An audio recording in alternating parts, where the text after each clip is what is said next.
This is another deck I picked up a long time ago from Daniel Martin Diaz, and I haven't even opened it yet. Been kind of sitting on my shelf, and I want to look at it today. It's called the Golden Age Tarot. Now, I'm not going to do a review with it because we all know what these cards look like, but I'm going to do a reading with it. I want to see how it reads. I want to see how these cards feel and read. So let's go ahead and just open this up and just see how it goes. And we're just going to do a simple 3 card spread, and just to kind of get a vibe of the energy it gives off and just see how it feels in hand, how it shuffles and things like that. So I'm excited because the reviews I've seen on this deck, the quality was just beautiful, absolutely phenomenal. So we shall see here in a second once I open it up. I'm gonna open it from the bottom. That way I don't have to break the seal. Yeah, opens really easily too. That's kind of cool. I like the back of the cards. Really nice. Good quality linen. I really like that as well. They're just beautiful cards. My God, I'm really impressed. So there's the front of it, right? That's top card. And then you have this little story about the deck and what he tried to do. He wanted to honor the tradition of the cards, and he did. I mean, these are just absolutely gorgeous. Holy crap. Oh man, this is just, should open it up earlier. I've been done to it for quite a while. How big are they compared to my standard deck? Okay, so let's lay them side by side.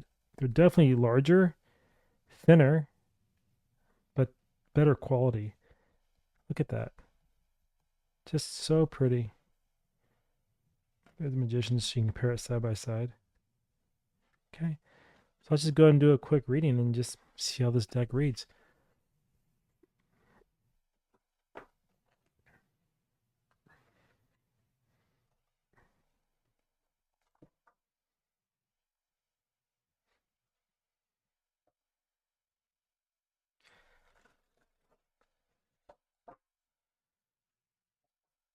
They shuffle really nice.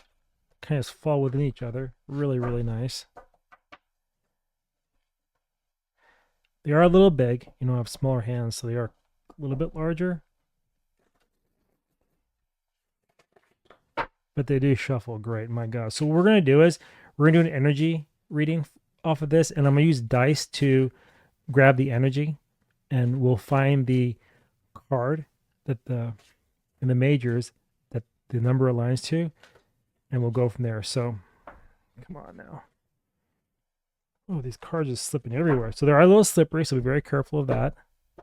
Okay, so energy for today is what? Is the 4. That's the Emperor. So we want to figure out, what do we have to release to hold on to Emperor energy, to keep control? What do we got to embrace to make sure we stay on path? So how we're going to do this, I'm just going to go through the deck and look for the 4 card, the Emperor, and whatever is behind it is what we got to work on, let go of. Whatever is in front of us, we're going to embrace to keep that Emperor energy going on. Oh, there he is. We're at the very start of the deck. So what we have is, wow, we have to let go of always worrying about finding new wealth, finding new things, because as an emperor, you already have everything you need. You don't need more stuff, right? And so when you keep thinking you need more, then what happens? You get sidetracked and you end up losing focus on what's important to you. And so people can then take advantage of you. People can walk all over you, which makes sense because it says you have to embrace the 7 of Wands, which is the energy around standing for what's yours, not backing down, holding your ground at all costs. And as you look at this card, you have all these wands kind of coming at you, one in hand. So it's like people are always trying to knock you off the top, Emperor, trying to push you back. But you have enough strength in you to where you're not going to let that get in your way. You're going to hold off and maintain your position. So that's the energy of the 4 we're looking at today. Now, as far as the numerology is concerned, we have a 7 and a 4. And the 7 and a 4 is 11.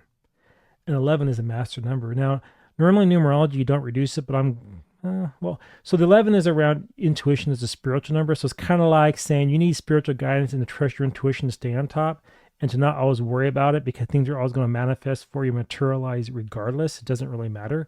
things will work out fine. But you have to make sure that you hold your ground so people can't come and knock you over. In other words, don't always give in. Stand fast and stay on guard, but use your intuition to move ahead. Now, if you reduce that down, you get a 2, and the 2's all around having to make a decision. And so that plays along nicely with the Page of Pentacles, because it's saying don't get caught up and always having to think you need more. Don't do analysis paralysis. Just make the decision and go, and then defend it at all costs, right?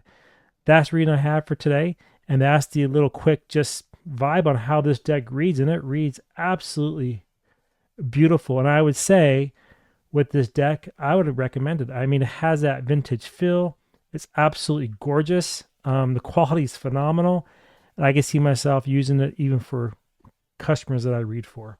Anyway, if you enjoy this little review and short reading, let me know. Drop it in the comments below. And if you want a reading for yourself, I offer one called the First Look Private Diagnostic.